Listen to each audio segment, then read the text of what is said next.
Roofy, the Numpty from down Undy, greater than infinite refraction retard, February 2021. Literally prove that heat causes water to boil. How will you do it? That's a tough one. You're really playing hardball now. Let's see. I'll get a kettle of water, and then all of a sudden, throw some fire underneath it. Good? What's next? How do we open a door? You're going to heat something and the water boils. Is that what you're going to do? Yeah, you crayon-munching, knuckle-dragging window licker. It's not supernatural, you bozo. How long is this going to take? Right, so if heat causes water to boil, and if I apply heat, it will cause the water to boil. Well done, you've just affirmed the consequent. Well done. Affirm the consequent. Fallacy. What in the great googly moogly are you talking about, dude? That's a classic modus ponens. You said, if heat causes water to boil, and if I apply heat, it will cause the water to boil. Well, if heat is P, causes water to boil Q, if I apply heat P, it will cause the water to boil Q. That's a perfect deductive syllogism. And affirming the consequent is if P then Q, Q therefore P. You said if P then Q, P therefore Q. This is a classic example of affirming the numpty. You! Give me a logical syllogism that heat causes water to boil. That's easy. We'll just use the one you provided. Right, so if heat causes water to boil, then if I apply heat, it will cause the water to boil. There you go, numpty. Thanks.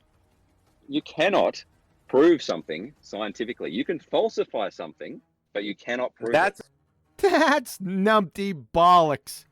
If I falsify something, I ipso facto prove the converse true. For example, like I've demonstrated without a shadow of a doubt today, if I falsify that you're not a numpty, then I prove that you're a numpty. By the way, your mindless parrot of no science proofsies. From Lumen Learning, Biology for Majors Forming a Hypothesis. You must be able to test your hypothesis, and it must be possible to prove your hypothesis true. Duh. From Genome Research, 1999, Cold Spring Harbor Laboratory. Students are taught that the proper way to do science is through the following steps. First, devise a hypothesis, and then design experiments that will prove or disprove it. My word. From Anne-Marie Helmenstein, PhD, Biomedical Sciences. Requirements for a testable hypothesis. In order to be considered testable, two criteria must be met. It must be possible to prove the hypothesis is true, and it must be possible to prove the hypothesis is false. Duh. Let's wrap your dumpster fire up with Dr. Craig Venter, the geneticist of geneticists, Celera Genomics, National Institutes of Health. You know, there's some things we can do in science in terms of proving certain things in life we discover. Duh. By the way.